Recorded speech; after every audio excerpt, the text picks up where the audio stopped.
What's up, Dragon Brood? Actually, I bet a lot of you watching this particular video actually aren't part of the Dragon Brood yet, now that I think about it, so consider clicking like and subscribe and all that if you haven't. But anyway, we need to talk, and actually, okay, some of y'all are probably clicking on this and also just going to want to hop to go look at decks, but hold on for a second. Like, I have something to really talk about here that could help you. Like, let's talk about just getting to rotation, right? I did another video, which maybe if I remember, I'll link it up here, but rotation is a big deal, right? Because it's a matter of like having to spend resources, especially if you play standard, you know, whether that's cards or cash or wild cards or whatever it is, right?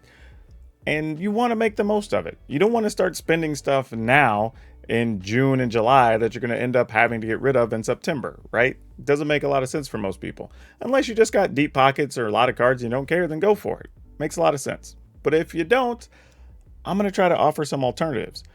But one of the first things I want to talk about is we like to use the term rotation proof, which I think is misleading, especially to people who show up new to the game and hear that and like, oh, well, I want to build that because that's what I'm going to need. But the reality is it kind of sets a false precedent.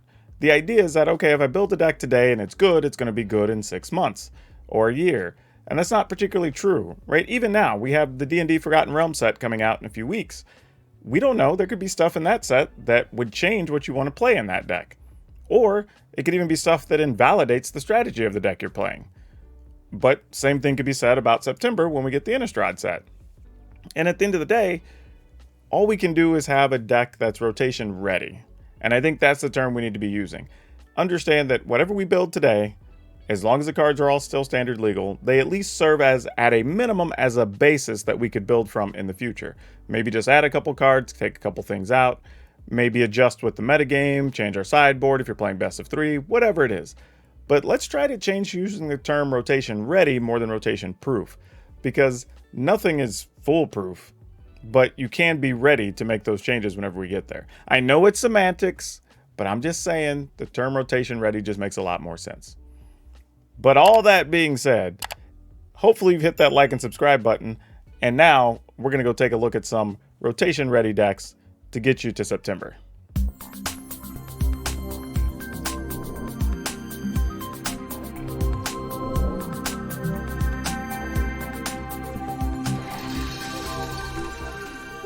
All right, so first things first, before we get started, let's give a shout out to Ultra Pro.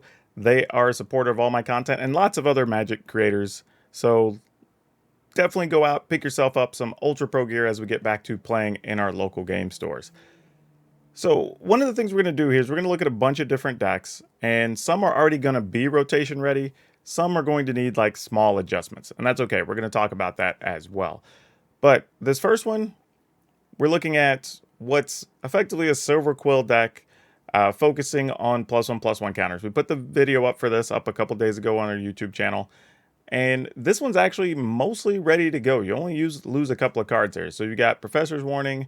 You know, if you go through here, Star Pupil, Humiliate. So a lot of stuff here, like Heartless Act is one of those cards we're going to have to replace from several deck lists, but we're not really worried about it. There's enough removal cards when you're talking about Blood Chief's Thirst. You've got Eliminate, I think is still going to be standard legal.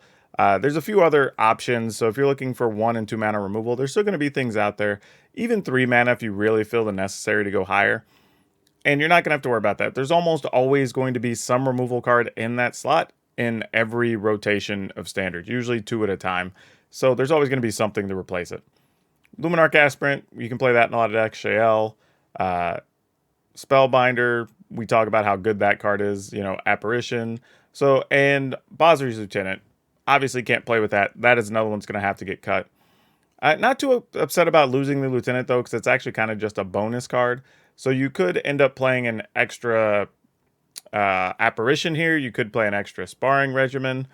There's a few cards here that you're playing like 3 of that you could just go up to a 4th copy, possibly. Or even if you want to get creative, you could add some other discard element to go along with Humiliate. So this is another deck that if you built it, you really only replace... I mean, Heartless Act, we're not really... I mean, just another removal card. You're only really actively replacing 3 cards in the Basri's Lieutenant. So totally viable to do on this list. And like I said, very easily to say, okay, you just want to go to 4 Apparitions, and you want to play a 3rd Sparring Regimen. Done. Solves the list, right? Here, you only have 2 Fable Passages as lands that you can't play. The Pathways are still going to be legal for the coming standard, as well as Shine, Shadow, Snarl. So, again, only having to replace 2 Fable passages, just swap them out for 2 basics and you're ready to rock and roll. So nothing too much to worry about here. This is an easy one. If you want a +1/+1 counters deck, it's got you covered. Okay, so I decided to switch it up on you and give you a little better presentation here for the rest of the ride. But here we have a Boros Lorehold Clerics deck, and there's going to be a lot of variations of mono red, mono white, white red, whatever, that are still going to be standard legal. So if you have a lot of those parts, that's good for you right now. You're going to be able to use a lot of those going into September without any major issue. The other thing to keep note too is we do know that D&D will be a party mechanic heavy set, and one of the party things you need is clerics. So you're going to get at least some clerics in there. Don't know which ones we replace or if they're going to fit here, but it's something to keep an eye out for. So it's something you can build knowing you're going to get at least some cards to play with out of the D&D set, and possibly even 1 or 2 in Innistrad. I wouldn't be surprised if that were the case, but just something to keep an eye on. Now, this list is actually pretty complete. The only major things to replace are going to be Speaker of the Heavens, and you do have a couple of choices. There's a 1/3 life gain cleric we could play. I would say there's also, yeah, there's a couple, but not many. So yeah, just going through and we're looking for choices. You do still have stuff that you could play that fits, but isn't necessarily great. But you do have Expedition Healer here that does actually get lifelink if you control another cleric and has vigilance. So that could be a reasonable card you can put in that slot. You could also play Shael, which could pump your clerics, which could be very good. Won't be able to play the backside of it, but that's fine. I think that's still reasonable. And you have Skyclave Cleric, which could be a land and also comes into play and gains you 2 life. So any of those 3 would be reasonable replacements if you wanted to include them in the deck. And I think that's totally fine. I don't think there's anything wrong with that. That's the only card you have to replace in that list. So definitely excited about that. Here we go. We're going to pull this back up again. And if we're looking at lands, the lands, you don't really lose anything. It's just a bunch of snow-covered lands, pathways, and Faceless Haven. So you're kind of good to go there. Truthfully, just swap these out, and that's it. Everything else is currently standard legal, and you'll be able to play with it for another 1.5 years at this point. All right, here's another one that we put up. This was from the video we put up where we did a budget build of the free Avenging Angels deck that they gave us like a week or 2 ago. And this one's actually not too bad either. Like, this one's a pretty easy to build up. Again, this one's all standard ready, rotation ready. There's nothing here to worry about except for Heartless Act, and that's okay. Again, we talked about that. We can just replace that with any other spot removal in that situation that we want. We could go up higher on Bloodchief's Thirst to 4 and maybe replace the other remaining 2 with something like Eliminate, and that would actually be reasonable. But otherwise, all these other cards are going to be legal just as they are, so you don't have to change anything. If you build this as another one, you're good to go. I mean, there's really nothing to even go over too much here. Again, video, decks and stuff will all be linked down below. But this is actually a pretty good deck, and it still has room to be upgraded, actually. There's still some other rares you can play that are still going to be standard legal. I believe Aura is another one that you could play, so when a creature dies, you can get something back out of the yard. There's some other angels that are a little bit better, some other possible removal cards if you want to play like Vanishing Verse or things like that. But it does have a lot of room to grow, which is also good. So especially if you're playing an arena, as you get some of those wild cards, you can keep adding to this deck and know that you're still going to have something playable. Now, here's something going another step further if you're willing to spend a few more rare cards, because there's a lot of rares in this list. But this is a Mardu version of Clerics. And again, we have like the same cards we're kind of talking about here, though you do lose these early 1 mana drops. So that would be a big concern on this list. But outside of that, the rest of the deck is rotation ready, right? So you can go up, you could cut these. And again, some of the other clerics we talked about for the other list are still totally viable to play here. You do get to go up maybe to a 4th copy of the Professor, maybe go up to a 4th copy of Righteous Valkyrie. So there's a lot of things you can do to just like fill this in. So if you do like Mardu and you want to play this style of deck, take advantage of stuff like Showdown of the Scalds, Venerable Warsinger. We could even go ahead and play Lorehold command in this list. This would be a good spot for that. Possibly even one Silverquill command could work in this list. And you can find a lot of things to replace this stuff with. You know, again, like we said, some of those other 2 mana clerics. And then let's say we just cut the Archfiend's Vessels because there's just 3. And those could become some of those other cards if you want to fill this deck out. And again, Heartless Axe just replaced with some other removal. In this case, could be Bloodchief's Thirst since there's none in this deck currently. And the lands, you're just playing a bunch of basics and all of the pathways. So There's 2 Shine Shadow Snarls, but again, they're from Strixhaven, so you're not gonna be worried about those being legal. So again, you have a sideboard here. It's the Wish board, so you can use it alongside the Professor of Symbology. You won't have Gigantha, but that's fine. We didn't really cast Gigantha all that often anyway. It's a case of where we were just playing it because it was available. So this is another list that's totally viable. If you like Mardu stuff, you want to play with lots of new cards, totally fits that, checks those boxes for you. Now, here's another one. This is a discard deck. I know some people really like this when I posted it, and I went back and looked at it, and it only needs minor changes as well, because the majority of this list is also standard legal. Again, I'm kind of, Heartless Axe was popular card. It's in a lot of lists. We're playing 2 copies here, so pretty easy to replace. Acquisitions Experts from Zendikar, so that's still going to be legal. Same thing with Blood Chief's Thirst. The things we lose here, really, that is something worth considering, is we're not going to be able to play Rankle, which is a 4-mana creature, which is pretty useful, and then you're going to lose the 4-mana Liliana. But we are playing a discard deck, so it does open the possibility of just saying, all right, what if we just play like another Skull Raid and maybe add another Inscription of Ruin? And then those are another couple things that can discard stuff, get things out of your yard, give you a little more versatility, let you draw cards. And otherwise, the list would be playing mostly the same. I would say if you see a sideboard in these lists, just ignore the sideboards, just because sideboards are built for metagames and those are going to change constantly. So I wouldn't put too much emphasis on those. But otherwise, this is another one where you look at the lands. We won't be able to play Temple of Silence, but we could just play more Shadowsign Snarls if you want to do that. And then otherwise just play the Pathways and the basics. So not a big deal there. You could put Pathways in. Like I said, I don't know why I didn't have them in this list to begin with. But Pathways and Snarls, and then just basics the rest of the way. That should take care of your problem. And let you have a pretty good deck. Honestly, you could even play extra Vanishing Verse if you wanted to. It'd be a totally reasonable card to have in the main deck. But this opens up a lot of doors. If you like the discard strategy, this is still viable. And, a lot of good cards in this list.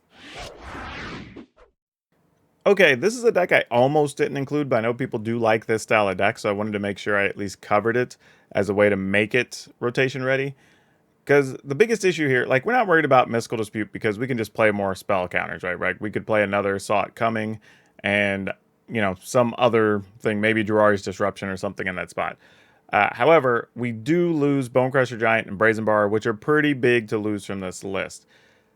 So the other thing you're probably going to end up doing here is just playing some other spot removal, some 2-mana deal 3 damage spell. There's a couple of those that are probably going to be available post-rotation. So I would look for something like that. And then in place of Brazen Bar, you can't really do a lot about that.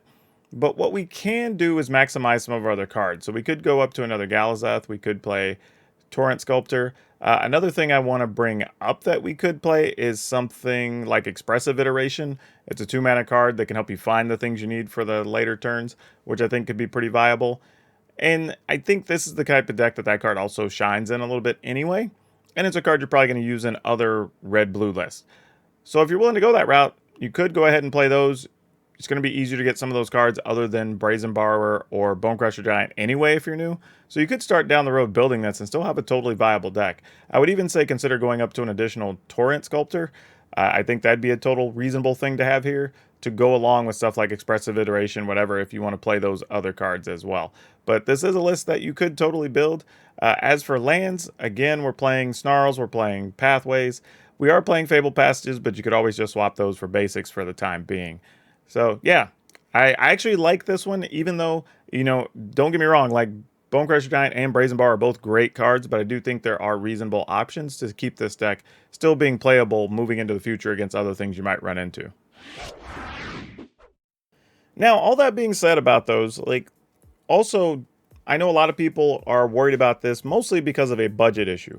But here's the thing, I would say if you have the resources and are capable of doing so, go ahead and craft or build or trade for or buy some of those rares that you need to fill these decks out. Especially if you're going to be able to play with them for 6 months, 9 months, 12 months, or whatever, and not have to worry about it. And the main reason is you do miss out on some possible, one, entertainment value, because you'll be winning more if you're just playing better cards or more powerful cards. But additionally, there's rewards that come with those. Even in Arena, if you're just going up the ladder and you're getting more booster packs at the end of each month, right? That helps your collection. If you're playing any of the standard challenges or events that they have, That gets you more gold, more cards, more packs, right? All of that adds up over time. Same thing if you're playing in Magic Online and you're playing any of the tournaments, there's prizes and tickets and whatever to be won there, or even if you're just going to your local F&M, being able to win prizes gets you a return on some of that stuff you're putting in there, right? Now, if you're just playing only the budget cards, you know, I say as far as commons and uncommons or whatever, totally understand. If it's all your resources budget holds, then go for it. But you do increase your odds of getting a return back by spending those rares. So I'm not saying break the bank and, you know, empty the vaults to go build some of these decks, but I would say be less afraid or less cautious and just kind of look at how often you plan to play or how much you're going to get use out of those cards. Because if you're going to be playing F&M every week, then it's totally worth to spend them. Or if you're going to be playing Arena, you know, 10 hours, 20 hours a week, then yeah, go ahead. You're going to be getting more for your money. Now, if you're only playing casually or maybe you only have a couple hours a week, you're all going to be playing once a month at your store, okay, maybe you don't go ahead and dive deep on the rares because you're not going to get your money out of it before the next set comes out or a rotation happens. But yeah, just consider that as something moving forward to actually help with your, I guess, your entertainment and ROI on your stuff there. Now, that being said, as much as I've just encouraged you to buy some rares, let me also say, like, don't worry about building too many of the decks today that are at the top contender level, right? Because one, most of us aren't going to be playing in tournaments and playing at that level anyway. You should be finding something fun that now will be able to hold up until rotation and be rotation ready. The reason is you only have about 4 months until we're going to have that big rotation coming down on us. And you don't want to get caught with cards you're just not going to be able to use in standard. Especially if you're a new player and you're still building your collection, I would just start focusing on cards back around Zendikar and building from there. So that way you are not wasting resources on things that you're just not going to be able to use. So anything not from those sets, I would just consider not crafting it unless it's commons and uncommons and you already have some spares of those. Otherwise, I wouldn't do it. Any rares should be only from cards that are going to be standard legal come September, because that's really where you're going to get the most bang for your buck. And one of the last things I want to throw in here is that rotation happens every year. So don't get caught just sitting on cards and sitting on rares and whatever and just never using them, because you're not getting the most out of your entertainment time or getting the most out of your collection. You know, you're going to have to spend them at some point. Just make sure you spend it on something that's fun, something that's entertaining, something you just enjoy playing in your downtime. That's what this is really all about. You're trying to maximize your fun and, you know, your dollars per hour of entertainment for the time you are spending. And that does include kind of making it as good as possible. And sometimes you are going to have to spend those rares. I mean, I've seen players online that on Arena just aren't spending rares and mythics and they're just stockpiling them for, I don't know, some imaginary rainy day that apparently is never going to come. But you need to go ahead and spend some because you're going to have more fun. That's really it at the end of the day. And really, I think this is a great time to start looking toward the future. You know, I normally tell people when you get to somewhere about 4 or 5 months out from that rotation, that's about the time. Even for myself, I have a pretty well-stocked collection. I have a bunch of gold in Arena. And even for me, I start kind of peeling off a little bit and saying, okay, let me figure out how much I want to spend on the next set that's coming out. And then after that, I'm just going to stockpile stuff for that fall set. And the reason being, usually you're going to have some number of rare lands that you're going to want. So you're going to want to spend resources on those. And then you're going to have a whole new standard. So it's going to be the best time to just stockpile. You normally want to go deep on that fall set and then start building up the resources you need. So that way, when future sets come out, you don't need to spend nearly as many resources and you can kind of start rebuilding toward the next set so you can get kind of restocked a little bit. And then when we get to that last summer set, you're able to reload and kind of sit pretty going into the next fall rotation. So you kind of get to start fresh each fall. So kind of keep that in mind, that your goal right now is going to be kind of go heavy on that fall set that comes out, because there's going to be a lot of cards you're going to need.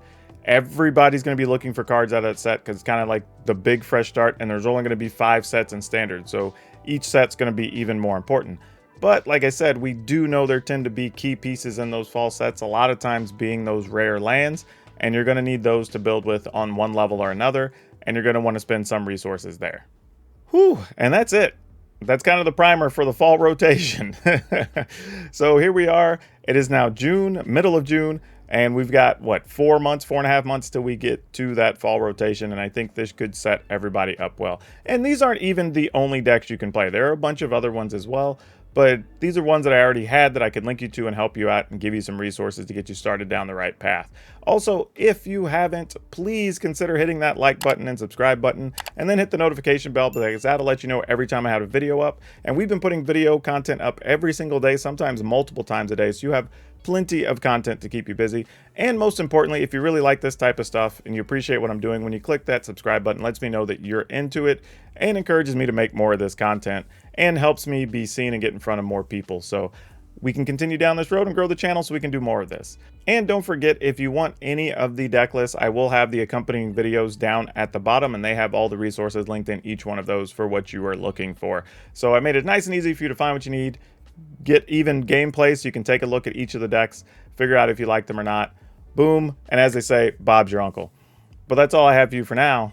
We'll see you next time.